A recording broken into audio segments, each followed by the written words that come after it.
All right, so today we've got another Olympian on the show, which is really exciting. Jonathan Garcia is another speed skater, and he's going to come on the show today, talk about winning mentality, and then he's also started recently, within the last couple of years, a brand new business where he now trains aspiring Olympians as well as other athletes. So if yourself or maybe you have kids that are into pursuing sports, he is now taking his Olympic history expertise and now training other people. He trains hockey, ice skating, soccer, a number of sports that he was sharing with me, and we'll know more on the show on who he trains. I can't remember all of the sports, but he's teamed up with an NHL player, a professional hockey player, and between the two of them, they teach a lot of skating, hockey. It should be pretty exciting to hear how he's gone from Olympian to now entrepreneur and building up a clientele of athletes who are looking to perform at elite level.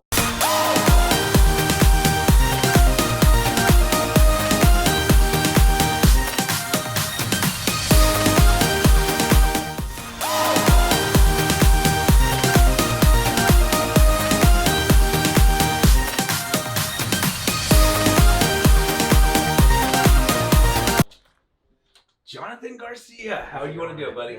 How are you, man? Good, how are you? Good. Come on in. Exactly. Figure out a way to get there and set small goals that are reachable and then reset those goals. But Yeah. so like I say it's like corny to say all the time, but like I really do feel like I'm living proof. Like Yeah. I have nobody in my family plays sports, like, and no disrespect to my family, but like, nobody's very like athletically talented or gifted. I'm not really that athletically talented or gifted. It's just consistency of like coming back every day and being like, this is what I do, and kind of not really getting sidetracked. But yeah,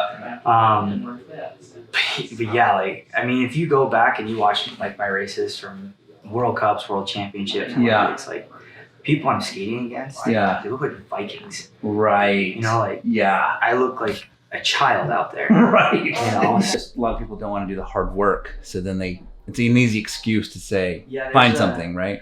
There's a quote I saw not too long ago. It was like, enthusiasm is, common.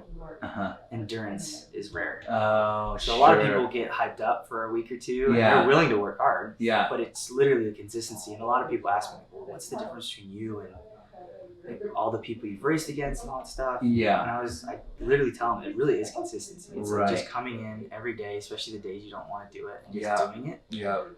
There were so many kids when I was growing up that were just so much better than me. Oh, man. And I talked about this on a recent podcast, but yeah, like there's so many kids that were just kind of like shooting stars. And even like once I get to high school, and even right after high school, you just have these athletes that were just, you're like, oh my God, this guy's gonna win everything. Yeah. And then 2 years later, he disappears. Got And it. at parties, I got a car, or friends. Parents aren't making them go anymore. Yeah, and it's just like, it was literally just me like staying consistent to that idea of like, okay, I want to go to the Olympics and I gotta keep doing this even though I don't want to do it. But I do feel I did have an advantage that I really enjoyed doing it. This interview with this bodybuilder fitness guy, and someone had asked him like, why are you always so ripped? Like, you're just always ripped. Off season, on season, you're always ripped. And he's like, because I eat like a dog. And then the person says, what the heck does that mean? He says, well, if somebody cares about their dog, they're probably going to give them higher quality food, but it's the same food every single day. Yeah. He goes, I literally eat the same thing every single day. It was like broccoli and chicken or something, right? I was like, nothing, no fat. He's like, I literally eat the same thing every single day, off season, on season. And because I eat clean every single day, and it's the same exact thing, because this is what I found that makes me stay the leanest, then I stay lean. Yeah. And he goes, and most people aren't willing to eat like a dog. This is the show, Utah Home Sweet Home, and I am your host, Yoshi Shiraki. And today, our very special guest on the 4th of July is none other than Jonathan Garcia, who represented the United States of America in the Olympics. That's very fitting. I didn't even think of that until I started saying that. Yeah, I didn't think about it until just now. Yeah. Thanks for having me. I appreciate it. Yeah, thanks for being here. So the 500 was first. It was the first or second race of the competition. It was my first race of the competition. Got it. And the way the 500 works is you do one race in the inner lane and then one race in the outer lane, and they average the 2 times together. And whoever the top athletes are, those are the ones that make the team. Got it. So I go out and skate my first race, and it's decent, but it wasn't good enough to make the team. I was probably 5th or 6th that day. Okay. It was only top 4, I believe. Got it.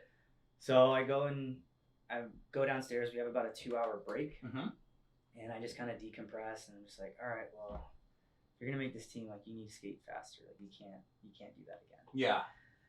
So I go downstairs, I mentally get prepared, resharpen my skates, kind of go through my normal routine, go back up there, and I skate the race of my life. Oh, nice. I think I skated 0.3 of a second faster the second time around, which is huge, because the race is only 34 seconds. Yeah, it's a very fast race. Yeah.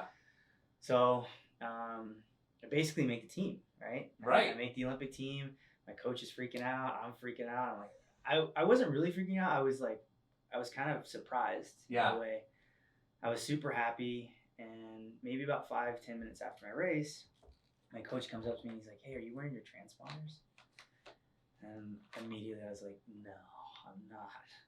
So we wear transponders. It's the 3rd timing device. It's just kind of like these little computer chips on a Velcro strap, and you put them around your ankles. You have one on each ankle. Got it. At the time, we wore them, but not like every single competition. Gotcha. But that being said, I should have known better. But I was just so focused on the race that I took them off after the first race, and then kind of put them underneath my bench in the locker room, in the national team locker room. Yeah. And I just was so focused on skating well that I just totally forgot to put them back on. The reason that they thought that I made the team is because, like I said, the transponder is the 3rd timing device. Got it. So they had 2 timing. It's basically the only way they ever use it. Yeah. Is if the first 2 timing systems don't work. So there's a beam time. Yeah. Which is the most accurate, which is why it's number 1. Yeah. And there's photo finish, which is also extremely accurate, which is why it's number 2. Got it. And I had a time through both of those. Yeah. They didn't realize until after they went back and checked to make sure I had timing devices in all of the timing devices. So I basically went from making the Olympic team, my first Olympic team, which I've worked so hard for, to not. I think I remember this. Yeah, and I mean, Nat and Crystal were there for that. Really? Yeah. And what year was this? This was 2013, so this is... I think I remember this. This was like a month and a half before Sochi. Wow. So I get off the ice, and surprisingly, I'm not super bummed. Okay. Is it here in Utah? Yeah. And okay. Even though this is a nightmare story, this is... I would not have traded this situation for anything. Gotcha. I think is one of the best things that's ever happened to me. Okay. And the reason I say that is because up until that day... Yeah. I felt like I had, not just to myself, but I felt more than just myself, I felt like I had to prove to everybody else that I was good enough to be an Olympic athlete or go to the Olympics. Right. And after that moment, after I made the team and then didn't make the team, disqualified. I realized in that moment that I didn't need that label. I didn't need that, that label of being an Olympic athlete. You knew you were good enough. I knew I was good enough. Yep. It didn't matter what. Nobody could take away the race I skated. I skated the race. I did what I needed to do to make the team. Yep. So in my mind, I knew I had the 1,000 meter, my best race the next day. In my mind, I just was surprising. I stayed pretty positive. That's good. I said, if I'm skating this good in the 500, I'm going to skate even better tomorrow on the 1,000. Yeah. So coming back to the reason I started skating, Dan Jansen. Yeah. He was the color commentator for NBC that Olympic trials. Yeah. So I had never met him. Oh wow. Even up into that point. Holy cow. So he came down from the booth before the next day in the 1,000. I'm stretching and warming up. He's like, "Hey, I'm Dan Jansen. I used to speed skate," and that's how he introduced himself. I used to speed skate. Not that he was a world record holder in the gold medal. Like, super humble guy. On the weekends, I'd speed skate. I used to speed skate. He's like, "I think you're skating really well. If you just keep doing what you're doing, you'll make the Olympic team." And I just kind of looked at him and I'm like, "Yeah, dude, I know who you are." Ended up skating the new best race of my life. No way. I made the Olympic team. And yeah, so that was kind of my nightmare story. But like I said, I learned so much about myself. Yeah. And not having to worry about proving to other people. Yeah. To get that, that sense of accomplishment or, that label that other people want to bestow upon you. Right. That I knew that I was good enough with or without that team. Yep. And it didn't matter about the results and not being so results oriented, being more about who did you become in this process? Yeah. Because I didn't change. Right. I wasn't any better of a person once I made that Olympic team. Right. I was the same person regardless if I made that Olympic team or I didn't. Right. So that was a hard way to learn it. Yeah. But I learned that lesson, and luckily it didn't really change the course of anything by being disqualified. And now U.S. Speed Skating has changed that rule. So if somebody does that again, they will get disqualified, but they will still be on the Olympic team. Get out of here. Yeah, and it should be that way. Yeah, yeah. I mean, it's a selection process. Yeah. So you should want to send your best team, not your best team based off of technicality. Right, right. So you can share with anybody out there who has a dream to aspire to, any tips on pursuing it, mindset, whatever. Yeah, I think we've talked a little bit about this throughout the show today, but just really not caring what other people think and not getting wrapped up in that. Yep. I dealt a lot with that when I was in Texas, Yep. speed skating not being very popular. Right. But and just like, I think the biggest thing is just the consistency, like really doing things that you don't want to do after that enthusiasm of this big dream or idea has worn off a little bit. I think just being consistent and just coming in and doing what you need to do as far as work, whether it's physical or mental, every day. I really believe that's what sets apart common people from greatness every day. Right. I don't think it's anything you're born with or anything like that. I think it's traits that you can acquire throughout your life. It's it's kind of like a light switch. You just gotta flip it on and keep it on. Yeah, I love it. Anyone can achieve greatness. They just got to be willing to commit to the consistency. Yeah, 100%. Love it.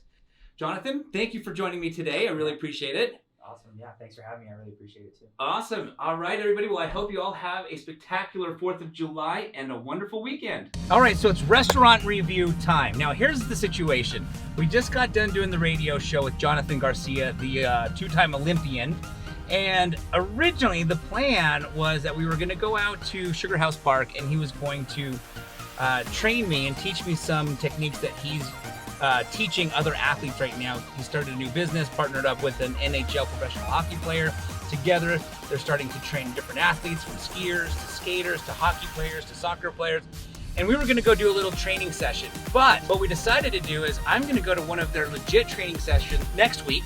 And rather than doing like just kind of a teaser of a training session, we're going to go do the real training session next week. So instead, we decided that Bailey, Jonathan, and myself will go do a restaurant review. So we're on our way right now to Mimi's Cafe.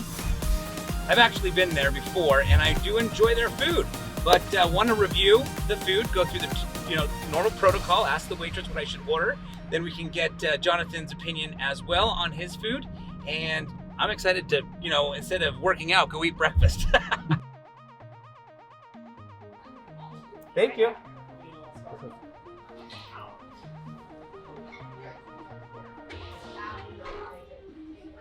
Thank you. So I don't even look at the menu because I have to wait till she tells me what to order. Yeah. Thank you so much. What do you recommend? What's your favorite? Honest, I don't like to recommend. Sorry, I don't want to say like that. What do you like? What do you love?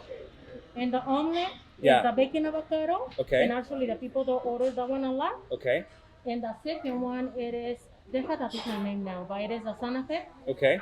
Come with the chipotle sauce. You said the bacon avocado. Bacon avocado. That it looks is- good. I'll try it. Thank you. So bacon avocado, I like that one, and people order that one a lot. Oh, good. So Okay. you like bacon and avocado? Perfect. You're happy with that one. I do like bacon and And avocado. that- Thank you. Appreciate it. Awesome. Oh yes. The Thank plate you can so be a much. little fat, so be Okay. careful, Thank you. So they put in the mushroom.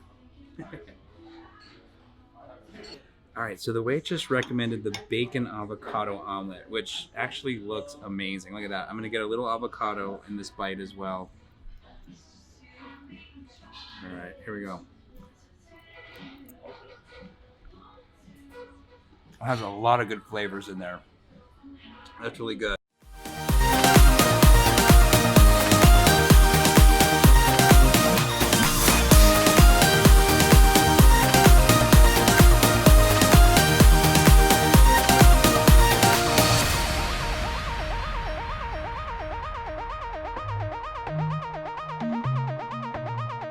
right, so we just did our restaurant review of Mimi's. I went with the typical protocol where I asked the waitress what they recommend.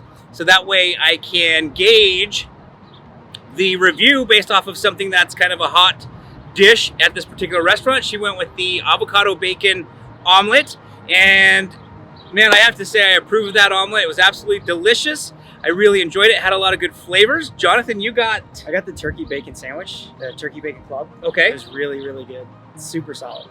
Awesome. Yeah. So I think if you're looking for a good place to grab some lunch or grab a breakfast, definitely come out and check out Mimi's. All right, so if you like this video, don't forget to give it a thumbs up. Please subscribe to this channel. And if you have any questions or comments, don't forget to put them in the comment section below. And I will see you guys on the next video.